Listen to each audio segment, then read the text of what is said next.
Get your free copy of the complete tutorial at www.teachucomp.com/free.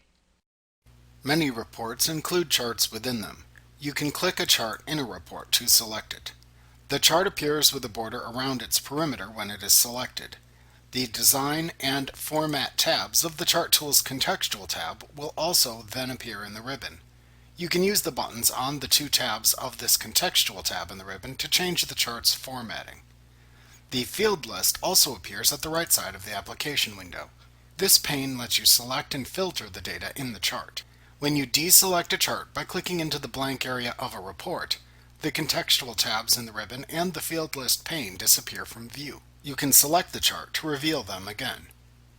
When a chart is selected, a three-button grouping of chart options appears at the right side of the chart.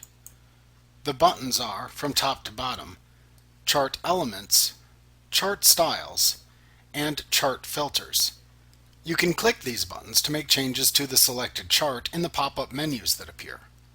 While these buttons provide the same functions found in the Chart Tools Contextual tab in the ribbon, they may be easier to use on touch-based devices like tablets. A chart is not a single object, but rather it is an object composed of other smaller selectable objects. You must know which element in the chart is selected before you start any procedure, like formatting the chart itself or the objects in the chart. To select the individual chart elements, click them. To select the entire chart, click into the chart area. The chart area is the blank area that surrounds most of the actual elements in the chart. When the chart area is selected, you can then perform functions that affect the entire chart, like moving the chart or formatting the chart background. Inside the chart area is the plot area.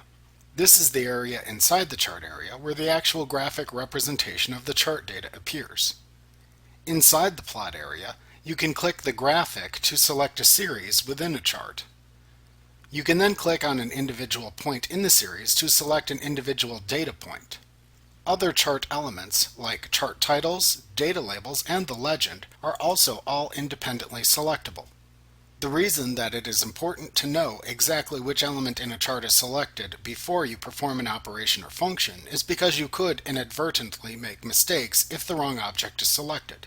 For example, this can cause problems like moving elements in a chart when you want to move the entire chart, or formatting the entire chart background when you want to only format a single data series. Another way to select a chart or chart element is to use the Chart Elements drop-down that appears in the Current Selection button group on the Format tab of the Chart Tools Contextual tab in the ribbon. Use this drop-down to select the major elements in a chart. However, also note that not all possible chart elements appear in this drop-down menu.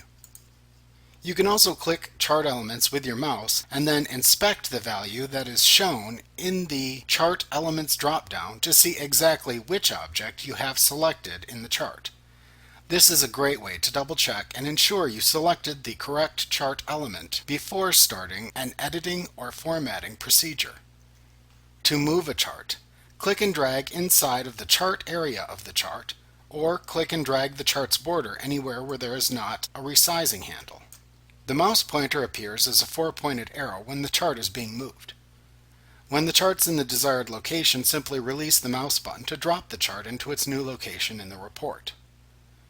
To resize a chart, place your mouse pointer over one of the white resizing handles that appear on the four corners and the four sides of the chart's border.